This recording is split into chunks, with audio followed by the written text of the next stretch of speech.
Yeah, man.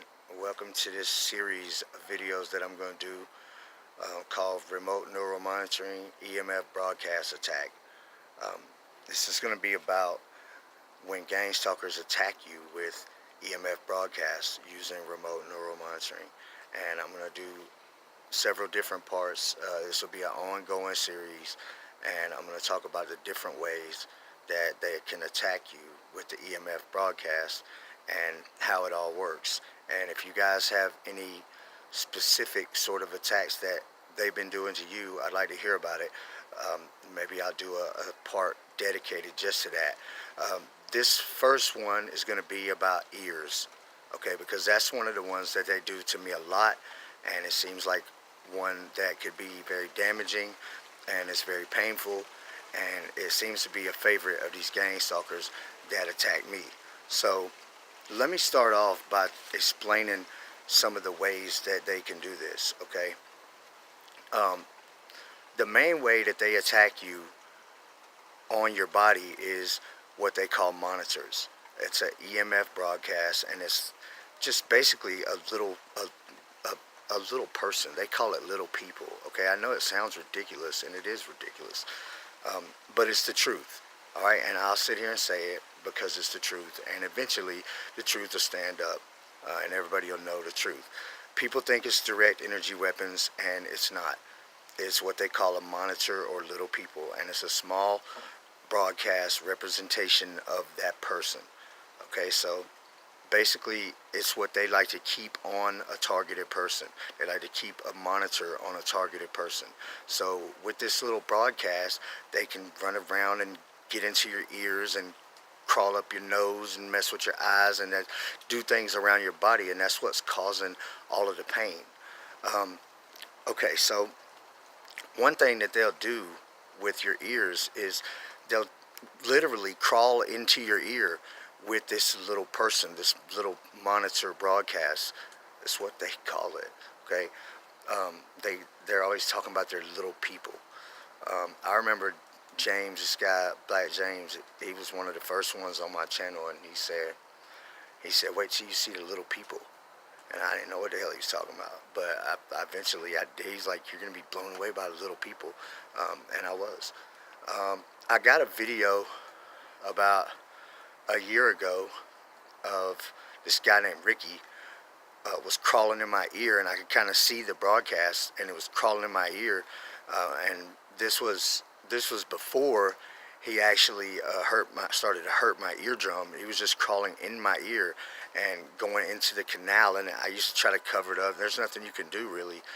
So they can crawl into your ear with this broadcast and go through the little canal all into your sinuses and have your throat and your nose all messed up. But another thing that they can do is get into the cartilage.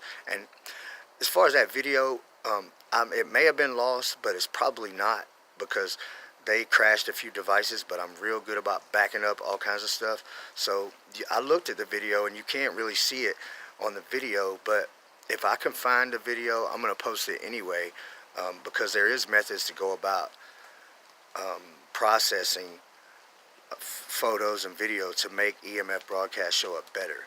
So maybe I'll work on that some more, but I'll definitely put the video up anyway. And broadcasts can see broadcasts, so a lot of times what they'll do is a gang stalker as a broadcast can watch a video or look at a picture and see the broadcast that's in it. That's just the way it works. So they can see it, but it's hard for humans to see it. But there is processing techniques that can make it better.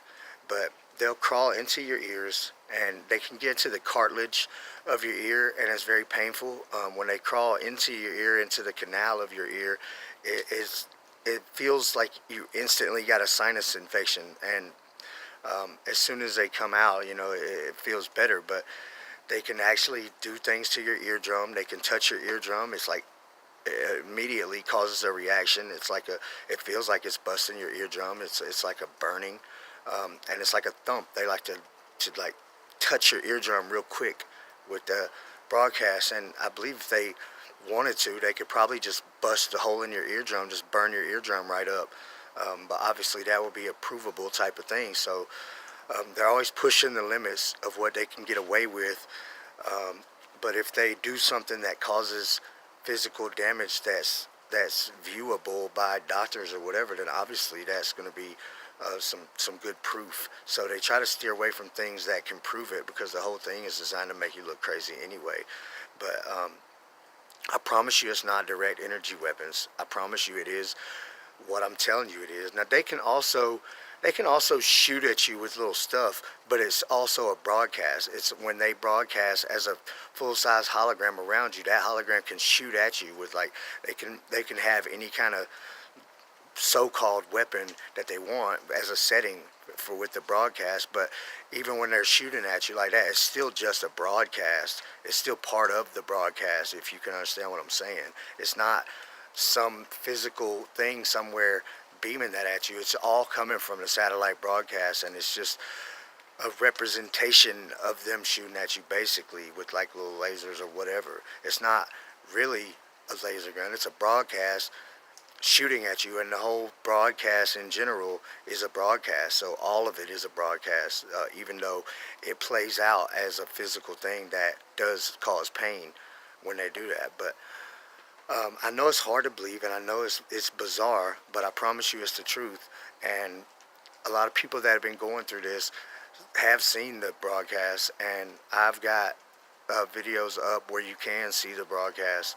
So it's pretty well proven.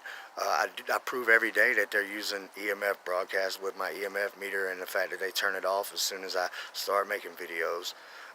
Another thing they can do to your ears is they do this chirp thing, and it sounds like, say if you had a cricket noise and then you sped it up about 10,000 RPMs, and then they do that right on your eardrum, just like a little chirp thing, and you can feel it, and it's really loud, and it's very annoying. It's one of the worst things that they do, and I believe it's a damaging type of thing, because they like to do things to me, but they seem restrained about doing that because of possible damage, I guess. Another thing they do is like a clink. It's like, it sounds like a guitar string breaking, and they do that right on your eardrum. And I call it a cling or a ping or a clink or something like that. It's kind of like a glass breaking slash guitar string breaking, whatever, and they do that right on your eardrum. And that's another thing that I believe is damaging, because they try to steer away from that also. They do that way more than they do the chirp.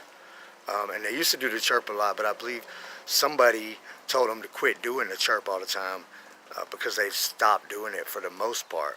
They still try to sneak it in now and then. This guy Marcus, when certain people, I guess, ain't watching, he'll try to do anything he can. But I know a lot of people out there are going through the whole thing with the eardrums. I'll mention the frequencies that they turn on.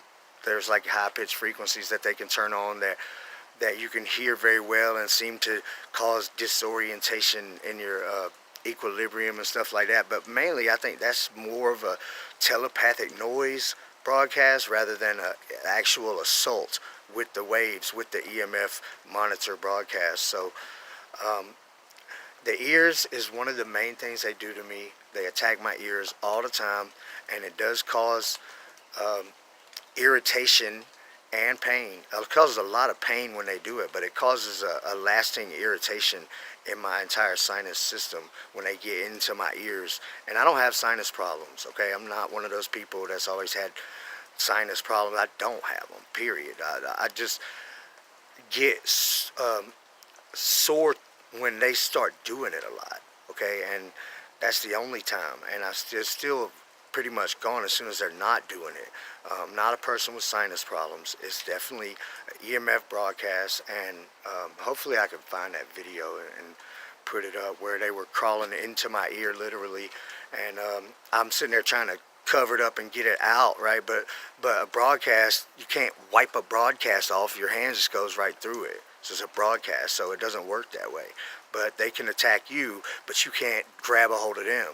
So one thing I did notice before in the past, that a green laser will grab the broadcast, and you can, if you hit a broadcast with the green laser, it'll grab a hold of them. The laser ricochets around within it because EMF waves are reflective, so you can see the laser ricochets around within the broadcast, and it actually does grab a hold of the broadcast, and you can move it around, and after about less than a minute, it completely kills the broadcast. The broadcast will flicker out, and they'll have to rebroadcast a new one because it disrupts the whole signal good enough to kill the broadcast. So that's about it for episode 1. I'm going to talk about some of the other things that they do, and this is going to be an ongoing series about EMF attacks with remote neural monitoring.